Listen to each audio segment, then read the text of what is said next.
Here we are. All right. Welcome to the family meeting, everyone. Monique will be joining us shortly. Should we just start with something? Yeah, All let's right. do it. I have Let's do it. no idea what we're talking about We're today. just going to fly blind here. Okay. This is a video reposted by our friend Virgil Walker earlier Okay. today. Have you seen this video? I have. Yes.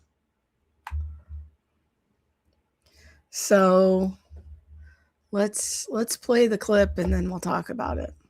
So for those on the podcast, this is a young high school gal, the African American high school gal, and we're gonna see what she has to say. This car for me. She wore a So somebody comes up to her on camera and asks her to read some words on a 3x5 card. This gal looks like she's about 17 years old. This car for me. She wore a suit, clothes that were. Who's this for? Extraordinary, but somewhat Gertrude? Now explain what that means. I don't know. She wore a sahalat of clothes that were extraordinary, whatever, bro, but somewhat gooch. What does that mean? She wore a lot. Wait, she wore, bro. I don't know, bro. Can you take the card back, please? She wore a. Oh, baby. She wore a silhouette of clothes that were. Bitch, I don't know that word. I don't even know how to read. I don't know why I did. She wore a silhouette of clothes that were extraordinary, but somewhat gauche. All right, now what does that mean? I have no idea. Okay. So for those not on X, this has been a viral clip for the last couple of weeks. So you see a number of young African American high school students trying to read some words on a card, and it's just very sad. Like it's the words were, she wore a silhouette of clothes that were extraordinary. So what is this telling us about the reading level of high school students who should be graduating soon? And I have some thoughts about this, but I'll let one of you guys go first. Honestly, I'm not surprised. Ooh, ouch. Oh no. I mean, I went to inner city schools. I know what it's like. I'm not surprised at them struggling to read those words. And then having no ability, like comprehension skills. When he asked, okay, well, what does that mean? And they couldn't answer it. I'm not surprised at all. And I think this high school is in Philly, if I'm not mistaken. And so I'm glad it's coming out and people are seeing it. People hear the stories all the time, like none of the kids in Baltimore can read at grade level and stuff like that. But it's different when you see it on a video. And so I'm glad the young man is doing this. I don't know if this was his intentions or like what he's caused, because he got in trouble for it. They tried to suspend him, but I think that blew over because I think he's posted more videos since then. But this is the state of a lot of inner city kids. They're not learning. They're passing them along. I don't know how you get to this point and can't read. I really don't, but they just pass these kids along and they get by however they get by. And so I think the teachers in the schools are overwhelmed. I think they spend way too much time dealing with behavioral issues and trying to get the class in order. And the teaching aspect is just secondary. It's almost like get through the day. And so many teachers they're so tired. It's not they don't care anymore, but they don't care anymore. Like they've tried, they came in, they were young, they were energetic, they were going to change all these kids, and they just get frustrated because you can't make someone learn who don't want to learn. You can't make someone, do their homework no matter how much you try to incentivize or discipline. The parents aren't any help. And it just becomes this thing of push them along. And so Those are my initial thoughts. What are your thoughts, Mo? I guess a couple of thoughts as a former homeschool mom. Like, teaching kids to read is, in my opinion, the most important thing you can teach them.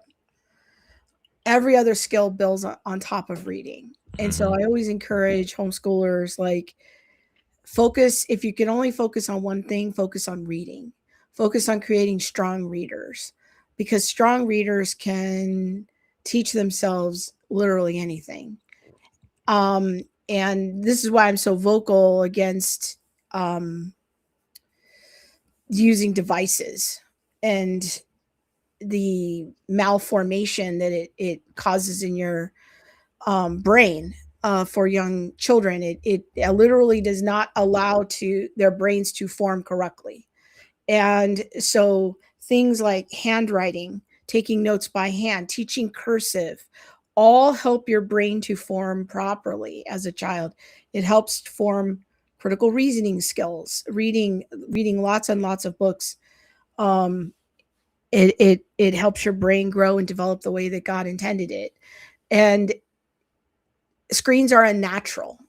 And so if you feed your child like a diet of light reading and screens, don't be surprised when they get to 17 and they really don't want to engage with the Word of God. Yeah. Because Jesus calls himself the Word.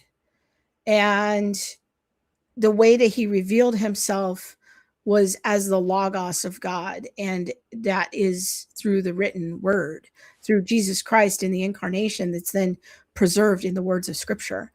And so as Christians, all the more we should be diligent about teaching our children to have strong reading skills, protecting their brain development and their soul development. And so when I see this, it's just my heart breaks, because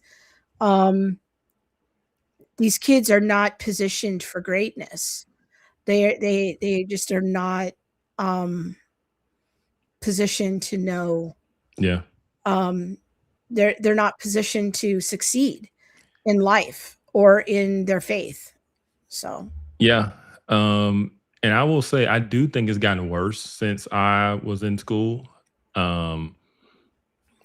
Because, and I know his videos is just a sample, but it seems to be more kids today struggle reading than when I was in school. The numbers are bad. It's like 30% of students like can read at grade level. I mean, there's like a high illiteracy rate. Yeah. I mean, when I was in school, inner city schools, you had your smart kids. Then you had kids that were just average, but then you had this group of kids, they just struggle, right? Sure. And a lot of times they would go with the special reading teacher at a certain part of class. They would go to a different class and do some reading stuff.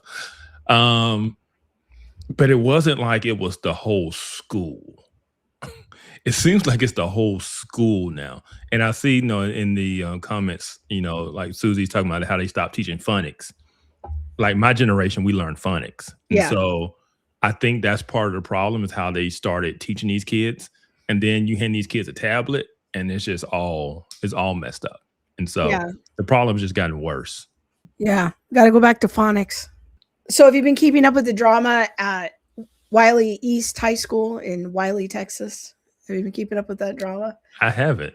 Okay. So my best friend lives in Wylie. Okay. And so maybe that's why stories about Wylie pop up in my X feed. I don't know. But I'm going to play you the video that started it all. Okay. A couple of weeks ago in April, some people showed up at Wylie East High School, which is like this kind of, I would say, mid to upper class suburb east of Dallas, nice area. And they show up. Here's what happens with this young man. Okay, so I'm Marco. I'm the president of the high school Republicans at Wylie East High School. So he's the president of the high school Republican club at East Wylie High School. And today there was an organization called Why Islam, and they were giving hijabs to Muslim girls out throughout the high school. and they were giving out Qurans, and they also had pamphlets about Sharia law and other Islamic things, and they were giving out these bags. And I had a discussion with the women that were there, and we're trying to understand what's going on. And it was during the school day, right? Yes, it was during lunch.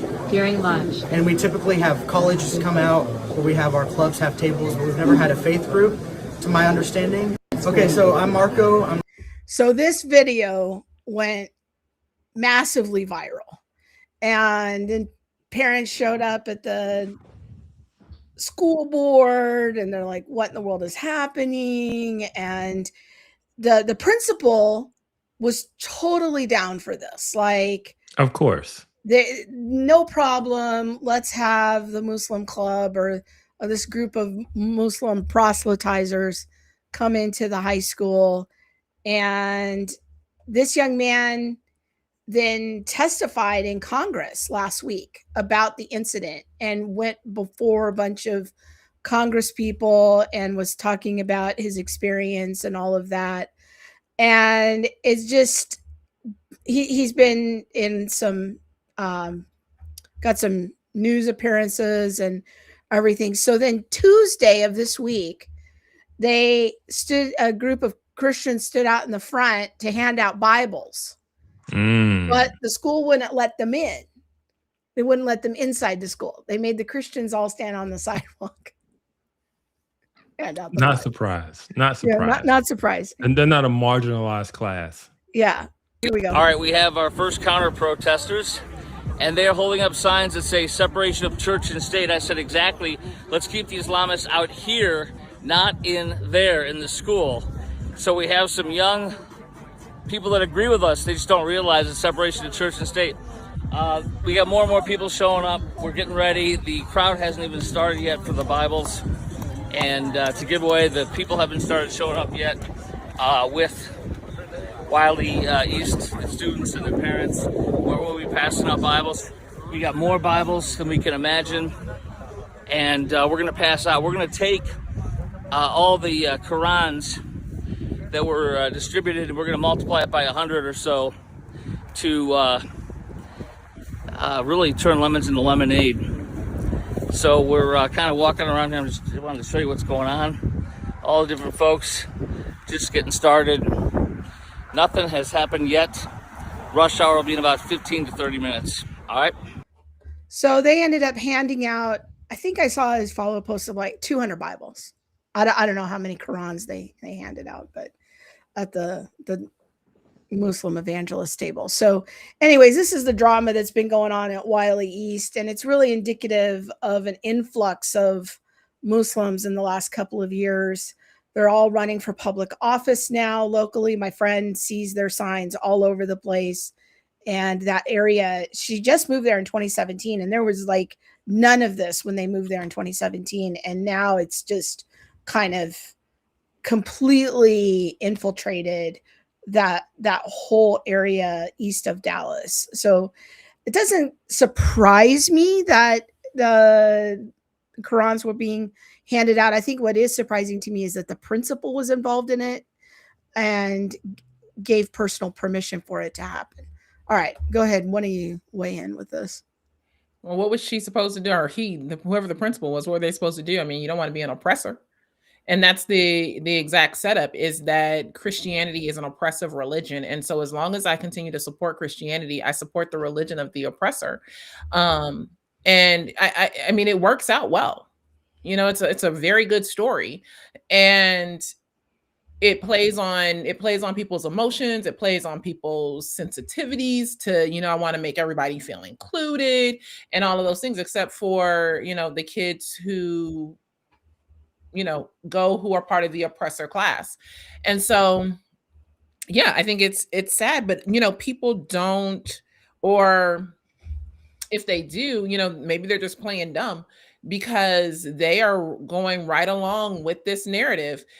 School boards, parents, like the values of America are not the values of Islam.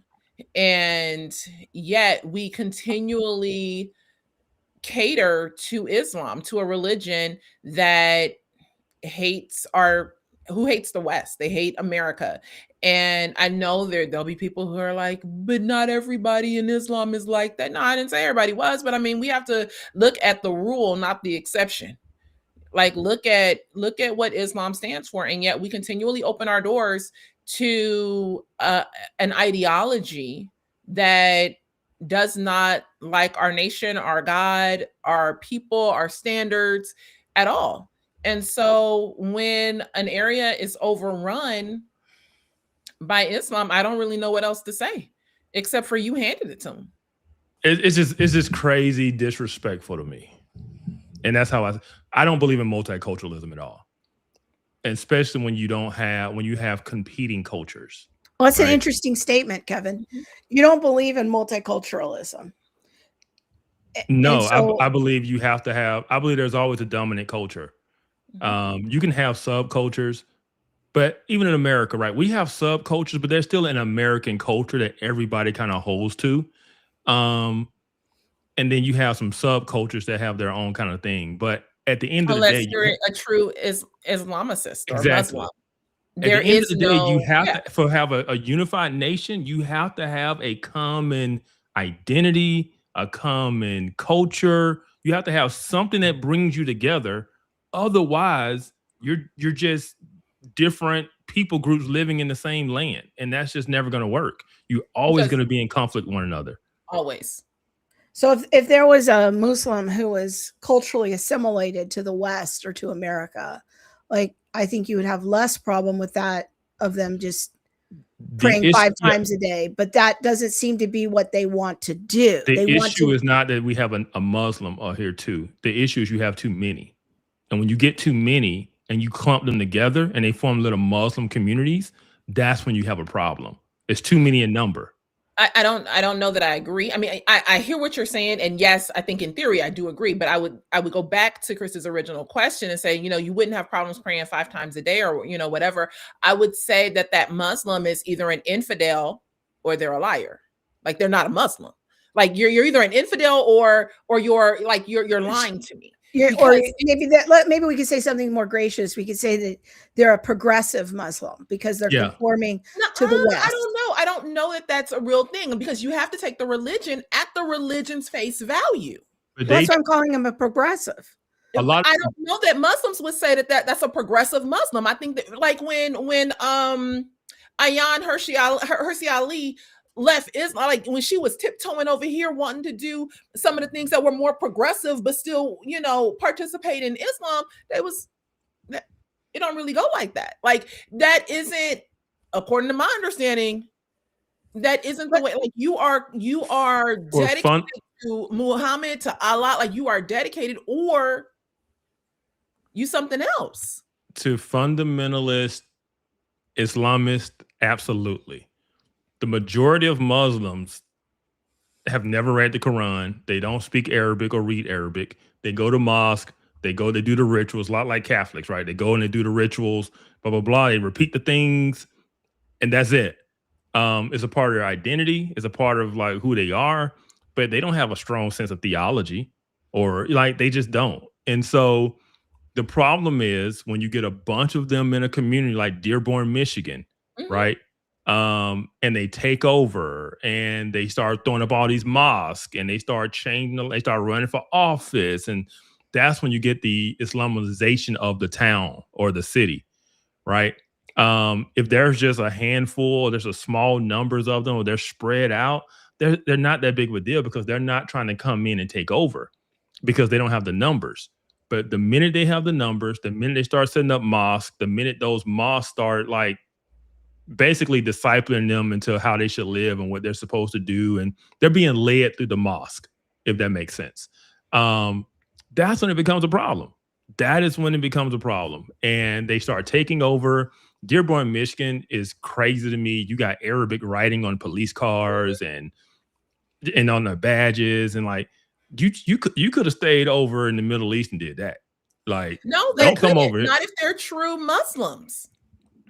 That's what I'm saying. If they are true Muslims, they cannot stay in the Middle East because they have a promise that the world will be theirs. So this is where I'm like, you're either Their goal is to colonize the rest of us, is Yes. to take over globally. They have an eschatological end times vision of Sharia law globally, every nation under Allah. I mean, that is kind of their mindset. So the immigration issue, when seen through that lens, is a step of obedience for them of taking their message globally.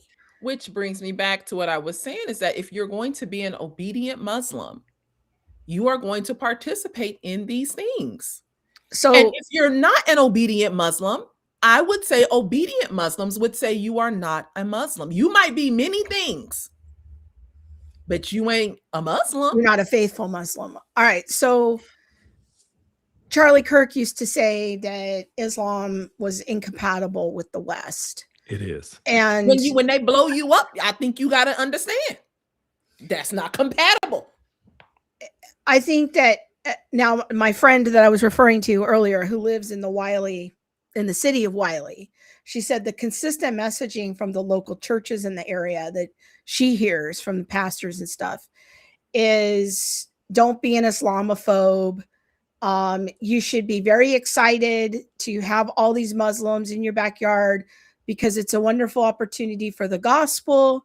And you should, you're not loving your neighbor if you're worried about this. Stop being worried about this. And like that, I think the rejoinder to what you guys are saying from a lot of pastors is you're being Islamophobic. There's no biblical injunction to preserve the culture of the West. That's an unbiblical idea that you would want to preserve the culture of the West. Because it's not about preserving the culture of the West. They can't have it both ways.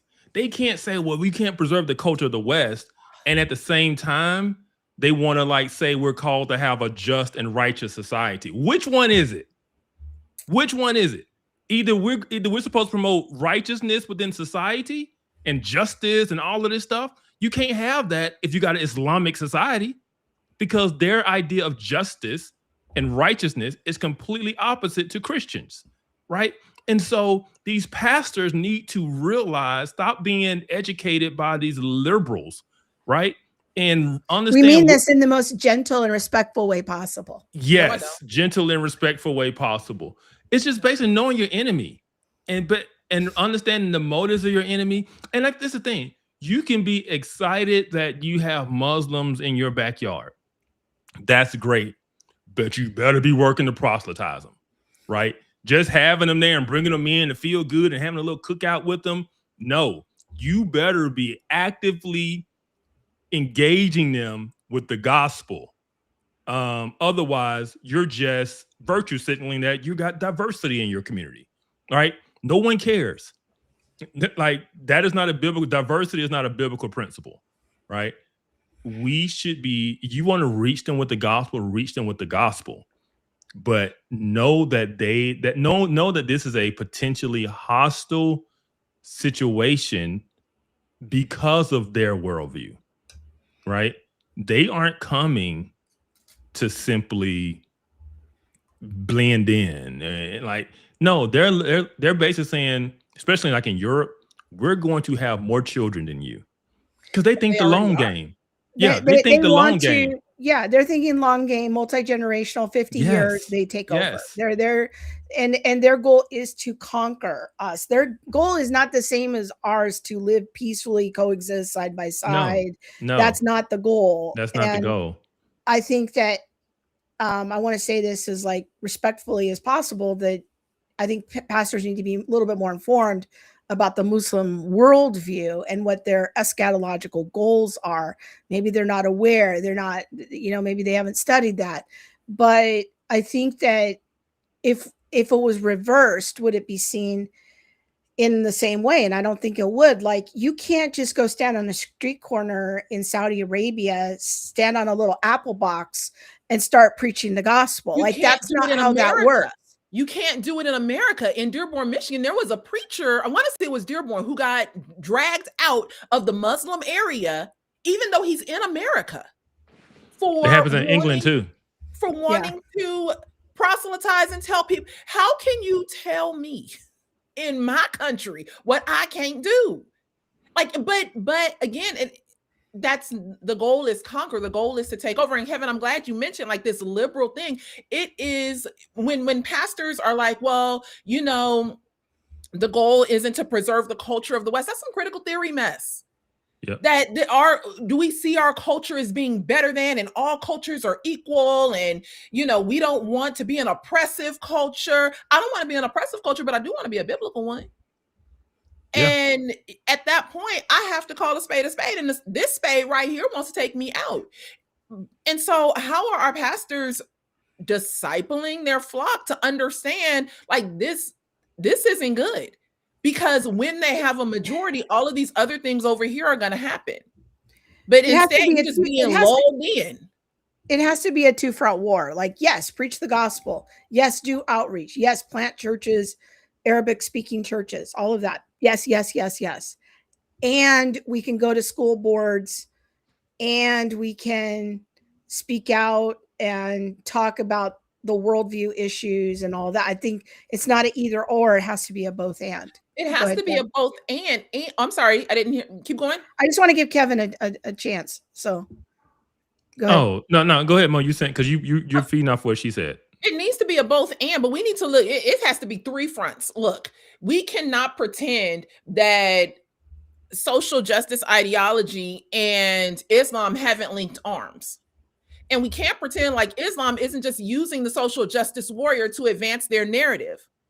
Yeah. We have like there's so much to talk about, and I feel bad. I feel bad like putting all that burden on the pastors, but pastors have to get clever. Like if you don't have time to do all that, if it's a Act 6 kind of thing where I need to be giving myself to the reading and studying the scripture, then who are you going to put over?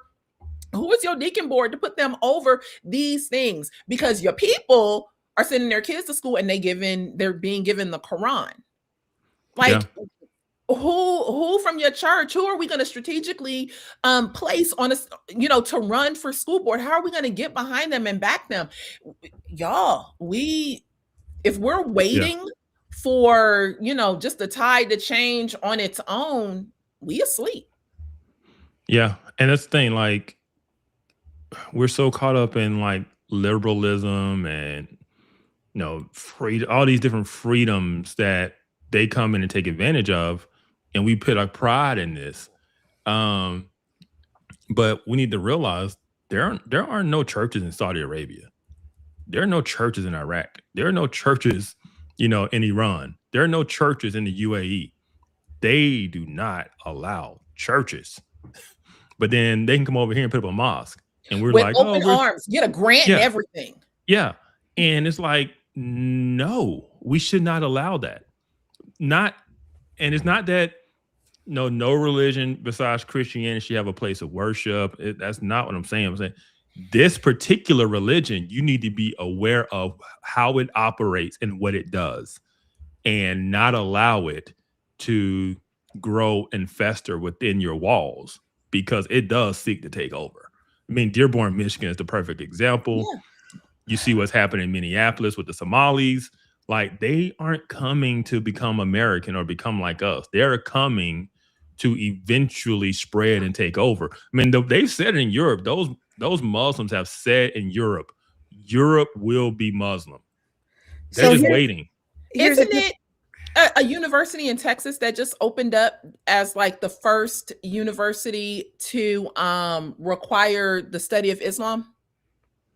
I didn't see that. I haven't heard anything about that. I'm gonna see if I can find it. Go ahead. This is a picture of the principal of the high school. Oh, she's so woke. This is her own post, and she posted Raider Nation principal, so she's got it in her title. Yesterday, our Muslim student association created an opportunity for everyone to experience the beauty of wearing a hijab for World Hijab Day. I loved this experience, and this is from February 2025. So this is the principal that allowed and participated in the Quran handout effort. It's the multiculturalism. I'm saying, like, the liberalism is what just kills us. So yeah. All right. In other So- news, Hold on. Hold on. Monique Okay. found it. So there was, and it looks like just 21 hours ago, the New York Post posted something that says Muslim University in Texas ordered to shut down for allegedly offering degree programs without approval. But this is the school that, one, it's a Muslim university in Texas, Texas American Muslim University. This came through my feed a couple of days ago. I haven't had time to like truly research it, but they were requiring their people to, in order to graduate, if I'm not mistaken, they had to go through Islamic studies course. now naturally the rejoinder to that is, so what? Biola makes you take 30 units of Bible. Big deal. Yeah. Not the same. Right? Exactly. It's not the same. Not the same. But that's the case. I think that has to be made. It has to be articulated. Okay, let's move on. That's enough on that. Let's talk about the passing of Bob Woodson. Oh, very sad. Yeah. You guys had the opportunity to interview Bob Woodson a couple years ago on Off Code, and so the Woodson Center mourns the passing of founder and president Robert L. Woodson Sr., a visionary leader whose life work transformed communities from the inside out. What can you tell us about Bob Woodson? What was he about? What was his project? You want to go? Yeah. So Bob Woodson was a civil rights leader, but not a civil rights leader in the mold in which we tend to think. He was very, very biblically focused. He believed in biblical forgiveness, and the way forward for the Black community is biblical forgiveness. It's empowerment. It was, self-improvement. It was all of these biblical principles. And he started the Woodson Center to help build and improve Black communities. And like I said, so he was 89 years old. And so he lived through the civil rights movement. He had been involved with civil rights, from way long ago. And he was such a valuable just leader because he had the real life experience. And because he could tell you when the civil rights movement went wrong. And he had a level of credibility because he went through it, right? And so just to have his wisdom, I think, that season of Off Code, we had a thing of calling everything Black something. I don't think that was the best idea, but that's what we went with. And his episode was Black Wisdom. And was because he always had a lot of wisdom to teach. And and he's just going to be, sorely missed. Oh, Monique, Monique, do you want to add anything to that? Yeah, I would just say what I appreciated and what blew my mind with him that I hadn't really given a lot of thought to before I talked to him was, and I think we talked about this on Off Code. I was trying to figure out if it was Off Code or down at CFAD, but the idea of desegregation without forced integration and how we could have fought for desegregation without making this huge fight for forced integration, and how forced integration really harmed the Black community, and just all the evidence. So explain more about that. That'll be new for a lot of people.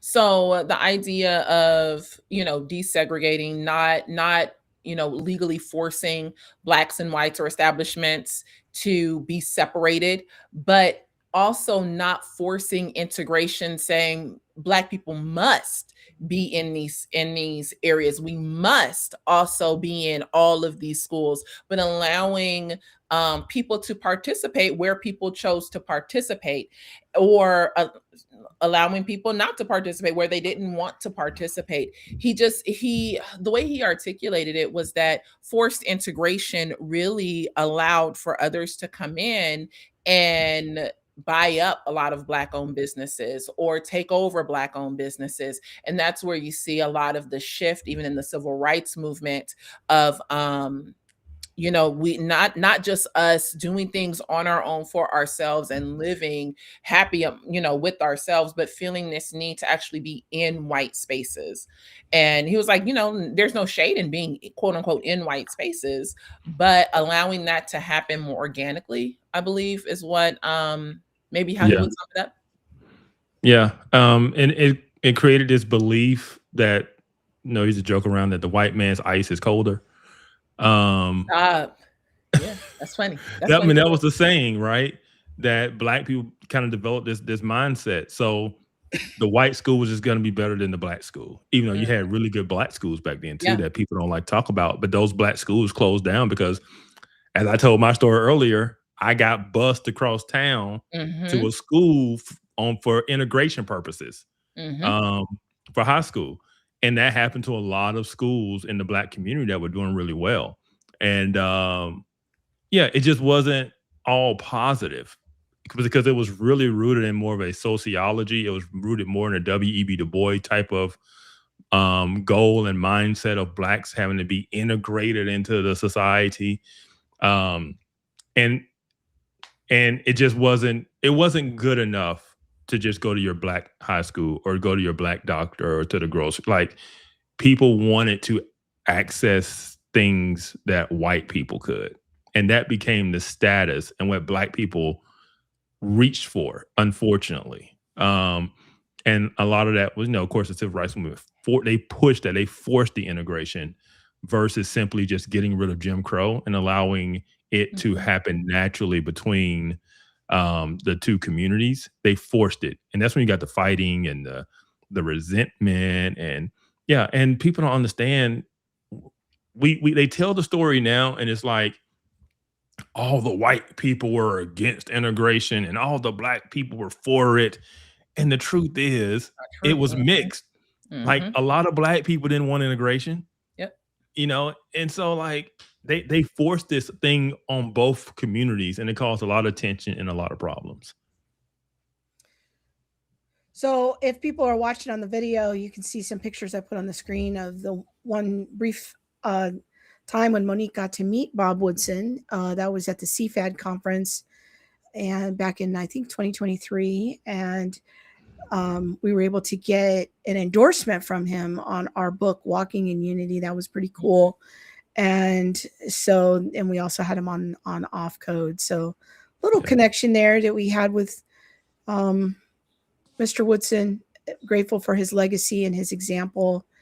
And I think my biggest takeaway from Bob Woodson is something he would often say in interviews that, you know, the problem of Black violence in the Black community is a cultural problem, you know, that we can have the conversation about systems. And he wasn't against that, but he wanted everyone to look to the human heart first and the culture around themselves and what they were doing to make a positive contribution to the culture. And he always wanted to go for kind of a social transformation model first before getting hung up or protracted in a very complicated discussion about systems and structures. He really felt like the Black community needed renewal from the inside out, from the human heart, rebuilding families, jobs, communities, and that sort of a thing. So we all really appreciated his model and his approach. Very different than some of the other civil rights era type people. He wasn't a quasi-communist agitator. He was he just took a different approach and one that resonated with us.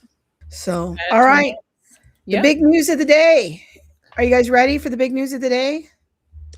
Sure. What is that? All right. Monique has an article today on the Christian Post. I forgot all about that. I did too.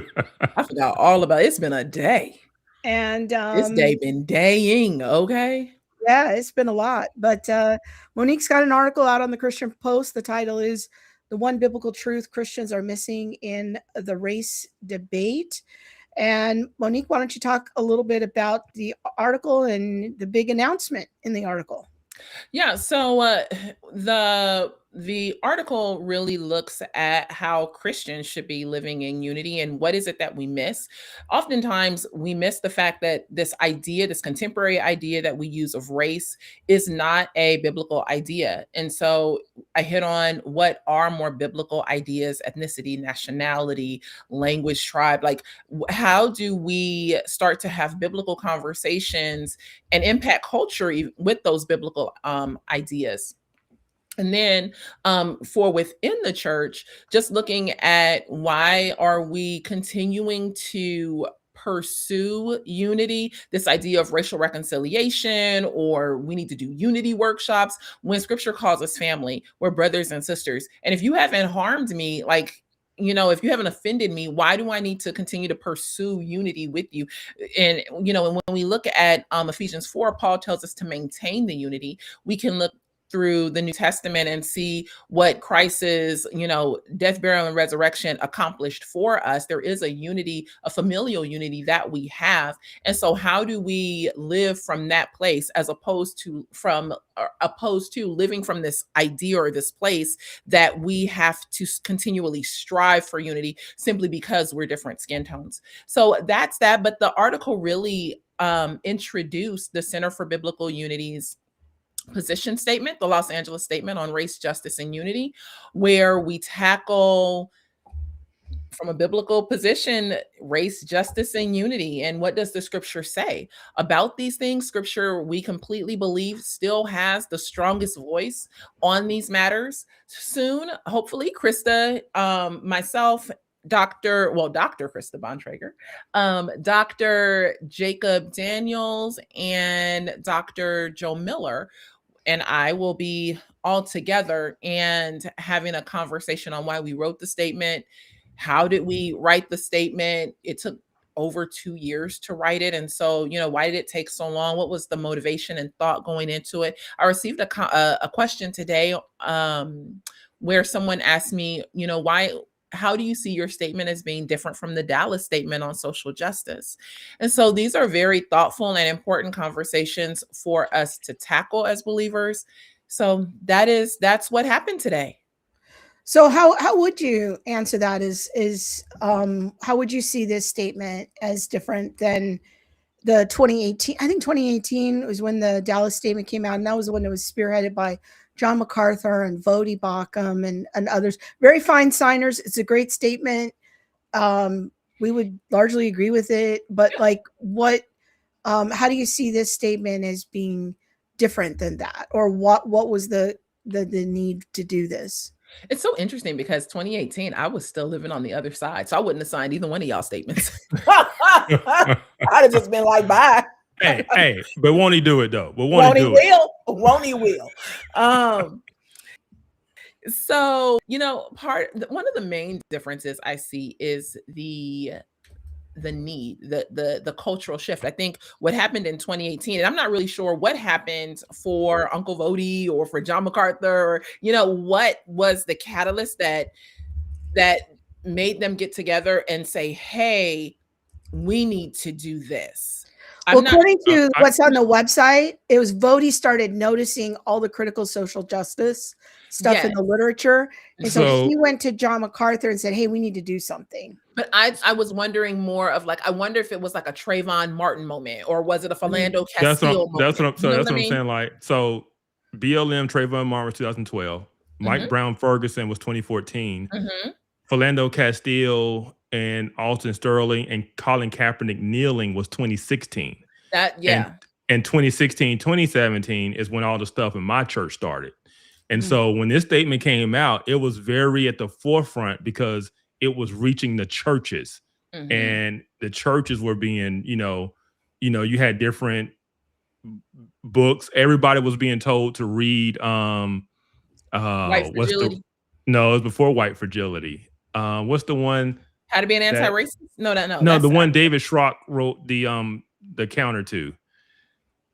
Divided by Faith. Oh yeah. Oh yeah. Yeah. Divided by Faith was really huge. And so everybody was being pushed into this the racial reconciliation movement started before then. But by the time you get to that point, I mean, we're in heavy kind of, because MLK 50 was what, 20, was that 2018? That was kind of a big watershed moment. Yeah, it was. Yeah, I think that might have been MLK 50. 2018 as well. And so you had all of this stuff, all of this confusion. Everybody's going woke. And this is pre-2020. And so, yeah, there was a lot going on in the culture, in the church, the SBC in 2019. This is shortly after that. That's when the whole critical race theory. Yeah, they set the resolution on critical race theory as an analytical tool. Like the church was losing its mind. It was a fight. What I was going to say was, I think in 2018 they noticed some things on the horizon. Yep. And they wanted to put up some guardrails. Yes. I think it's great. I think it was needed at the moment. I think it was great for the moment that they were in. That statement was before 2020. We are now living in a post George Floyd world, a post, world where people now have BLM signs and queer flags on their church lawn, and where the ideas of biblical justice, of what it means to live in unity with your neighbor or with a fellow Christian, or what does it mean to be of a race? Is race just a sociological construct? Like, our statement addresses those things. And so while I think the 28 statement was fine and dandy and needed at that time, ours is more in depth. It addresses critical theory in ways that the Dallas statement does not. And I don't believe in anywhere in any of the affirmations or denials we necessarily call out critical race theory, but we look at the implications of the frameworks. And how do these frameworks impact what it means to be a human person? How do the frameworks impact what it means to do justice? And so it's just needed. It is needed for Christians to be equipped to understand scripture in relation to these matters, and to be able to point back to something, or to have, other questions answered.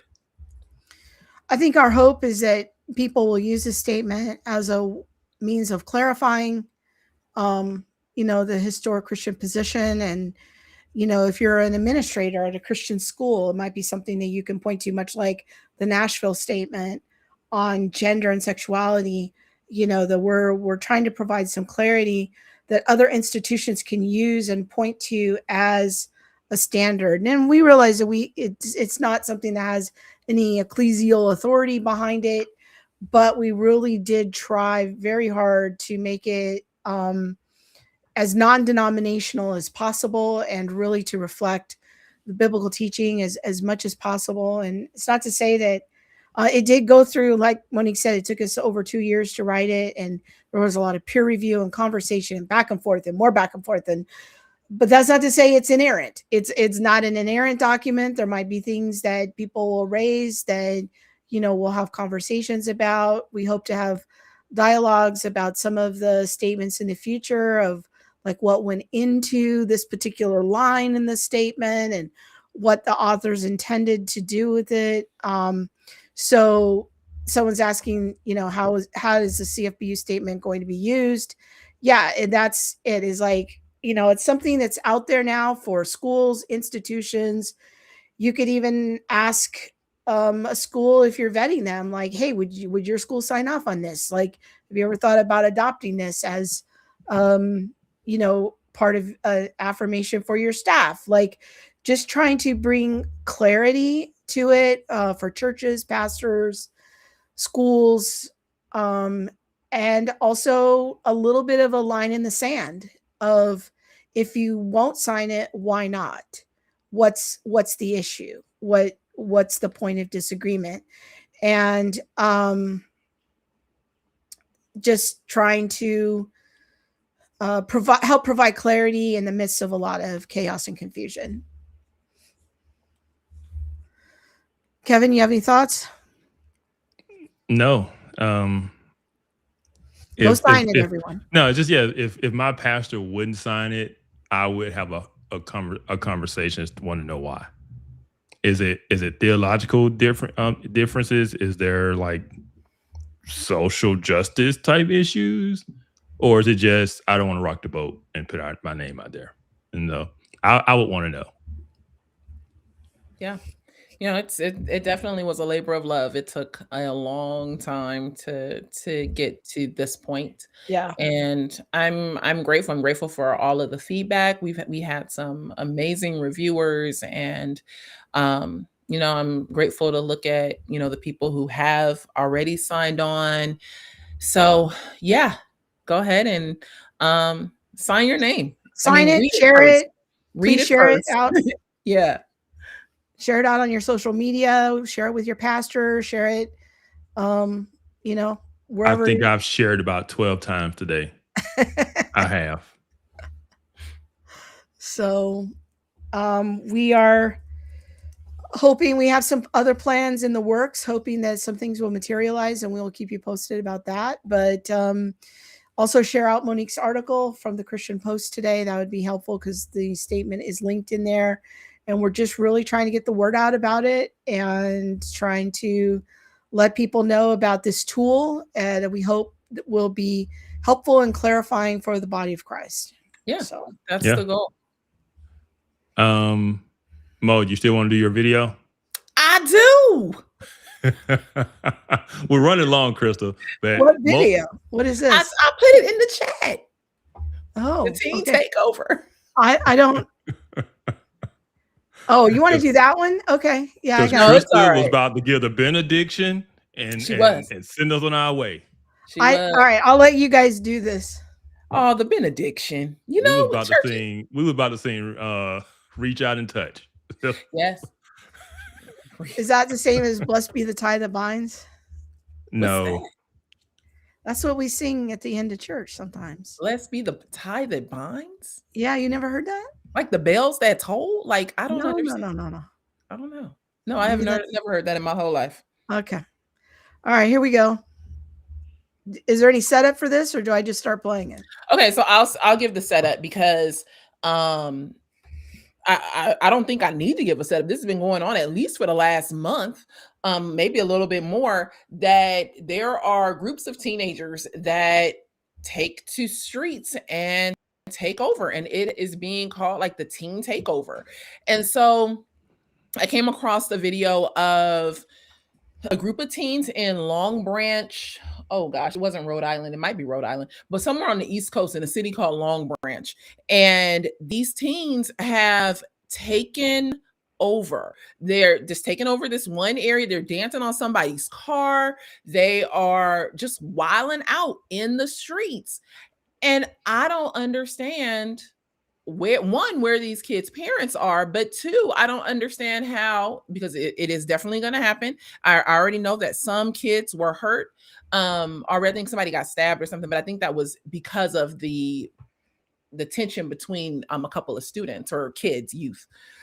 But when one of these kids gets shot or run over by a police officer, because they're predominantly Black, I haven't really seen any white, Hispanic, whatever, any other, group of kids out there, teens, young adults, when they get shot, run over, who is going to be to blame? Not them, not their parents and overseers.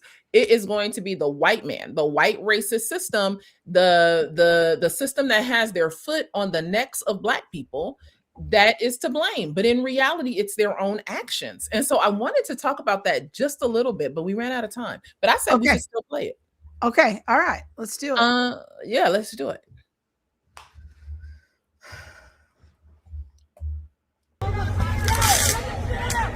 Yeah, fire department.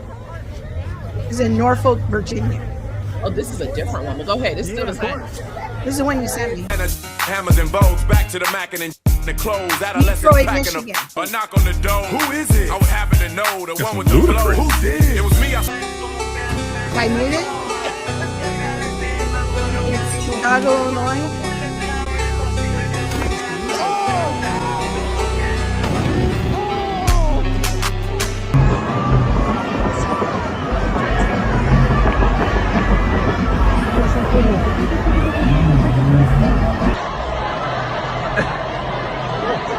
Oh, they're on that guy's car. All right.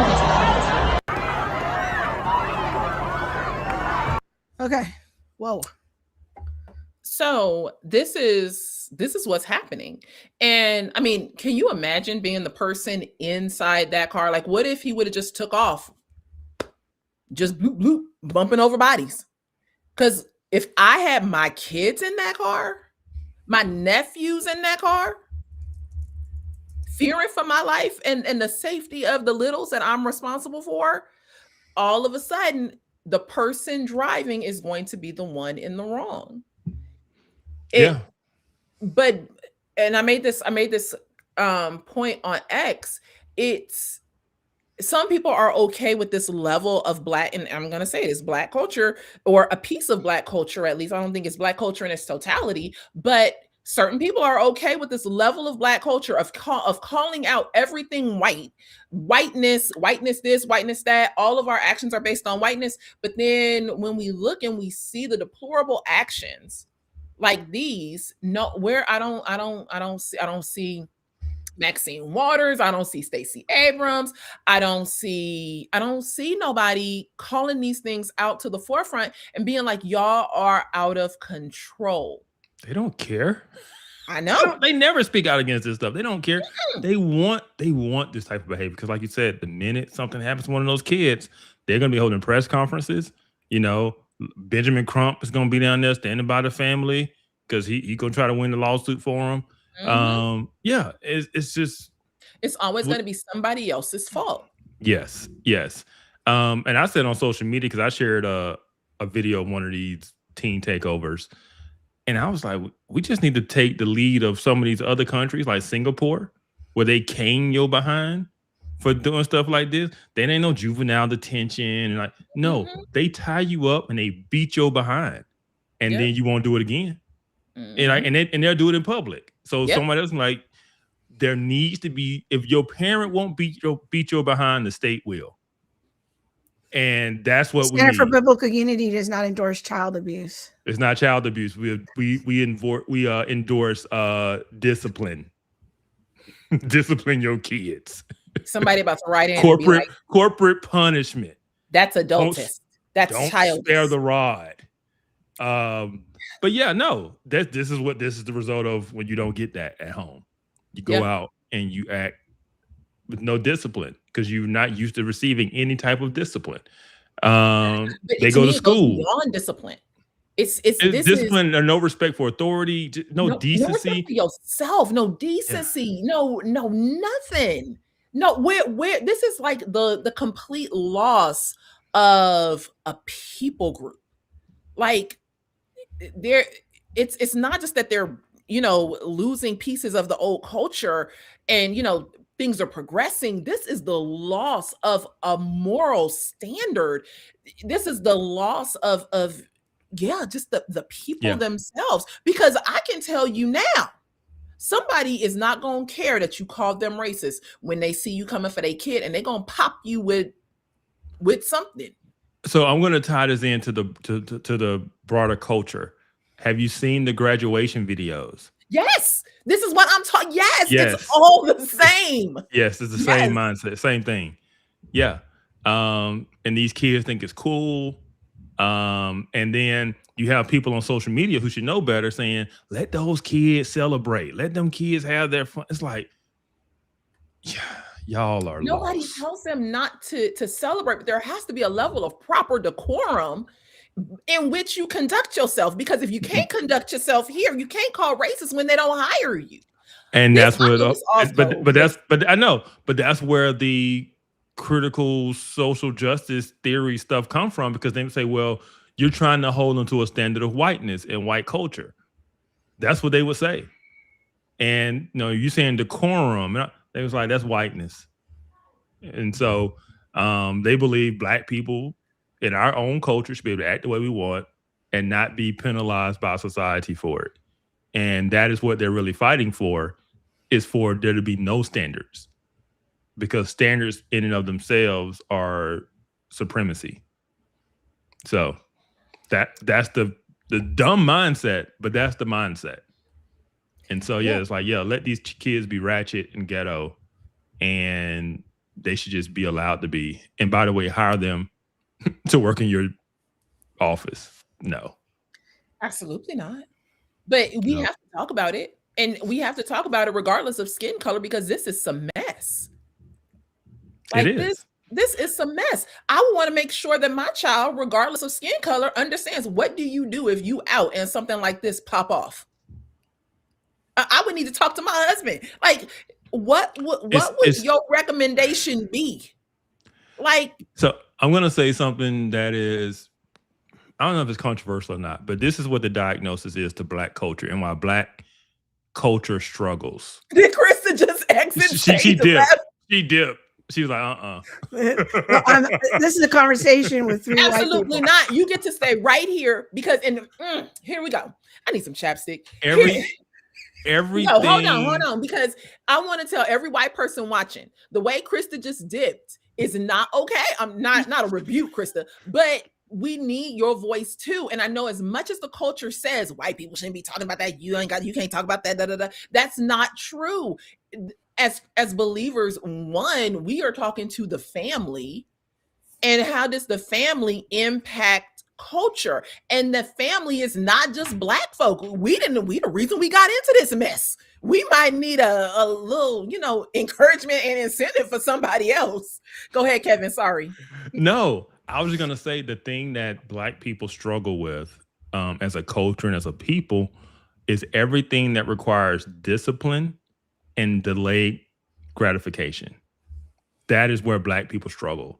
So the not acting out and dancing because you graduated, or they tell you before the graduation, hold your applause to the end after all the names are called so we can get through it. And the minute they call LaQuisha's name, LaQuisha family, stand up and act the fool, because they was going to do that no matter what those people said, because they can't control themselves. First they have of all, no discipline. I was just at my nephew graduation and I might have been the one. I can confirm. Some things is just a part. No, that's what I'm saying. Sit there, follow the rules. Discipline, no matter how excited you are, because everybody's doing it. Everybody's doing it, right? And so, but even when it comes to let's talk about finances, saving for the future, denying yourself now so you have something. We won't do any of that.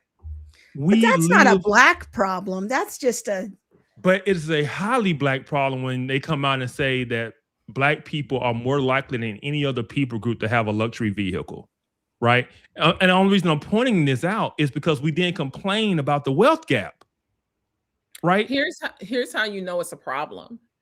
Because where do you find and I think Krista is right, and you're both right to certain degrees. It's a poverty mindset, a lot of it. And you can tell that because where do you find the majority of payday loan places?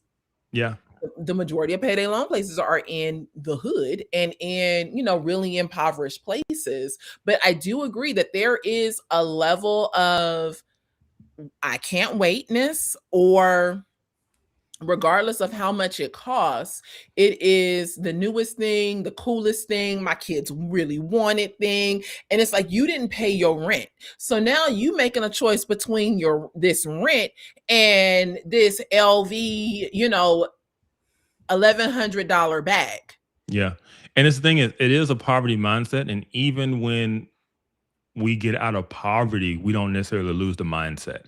I was going to say 83% of African Americans don't live in poverty. The mindset is still a gratification right now mindset. And so that's what I'm saying. The discipline you need, the self-control you need, it's lacking because it is a more of a poverty mindset. And I also think it's important to understand too that just because you earn enough to not be in poverty does not mean that you are not in poverty. So you can be a person making somewhere between $75,000 and $100,000 a year, single, but because you spend the majority of your money on your LV bag, on your Benz, on, you know, all of these other things, making sure your hair is done, your nails, like all these other things, you still in poverty because you are living paycheck to paycheck because you have all of these other things, all your credit card bills and all that. So on record, no, you're not in poverty, but in reality, record and reality sometimes be different. Yeah. Yeah. And so those are the things that need to be addressed. And those are the things we need Black leaders to speak out on. Those are the things that people might need help with and education on. And like, those are the things that the NAACP wanted to be worth anything, would focus their time in the community helping to build. Speaking of, I looked it up today. Did you know that? So the NAACP itself doesn't report, but the NAACP legal fund is worth $432 million, right? The Southern Poverty Law Center's endowment is over $800 million. These people, I'm like, we in the wrong. And so I say all to say that these worthless organizations that call themselves fighting and represent the Black community do nothing of value for the Black community other than make themselves richer. Because the Southern Poverty Law Center brings in over $100 million a year. And the hate groups they're fighting have like budgets of like $50,000 a year. And half of that is coming from the SPLC's, what they call informant payouts. Like these people have no money, but they're getting $100 million to fight this stuff. While in the meantime, the Black community is in the shape it's in because nobody's addressing any of the things that actually matter, right? Everything is get out and vote, gerrymandering. And now it is, if you Black, don't go to a school in the South that gerrymandered Black districts out. And so athletes go somewhere else. Like, that's what the NAACP is good for. Telling Black kids not to take $1 million from a school for their own cause. Like, it's just, these people are sad and pathetic. But that's a whole nother live stream. That's a whole nother live stream. I'm trying to look at the subscribe to the Off Code podcast, and you can hear Kevin rant on a regular basis about problems in the Black community. Think about it. Between those two organizations, they're sitting on $1 billion. That's crazy. Yeah. So, I hear you. Anyway, I just wanted to talk about the teen takeovers and why I feel like we've lost our mind and how it's somehow going to get blamed on whiteness. But that just goes right back though to what I was saying earlier about Bob Woodson. Like that was his thing, is that's a culture problem. It is. You know, that's not a poverty problem. That's not a systems problem.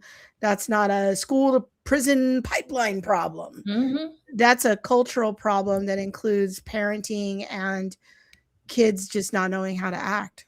But standards are whiteness. That's why the Marxist mindset that is just crept into and taken over the Black community and Black culture is just the most hindering and the Black thing. church. And the Black church is the most hindering thing of progress that could ever happen.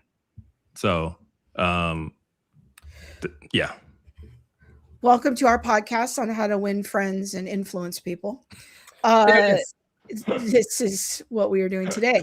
I have that book. We're not following the script. Exactly. Exactly. All right, you guys. All right, friends. We will see you next week. Make sure to go and read the Los Angeles Statement on Race, Justice, and Unity. You can find it on our Facebook page or directly on our website at centerforbiblicalunity.com. After you read it, then you can sign it. I'm gonna hold myself and the Center for Biblical Unity to the same standard we would hold anyone else to. We just don't sign off on things. Make sure that you read it and understand what you read. For sure. Yeah.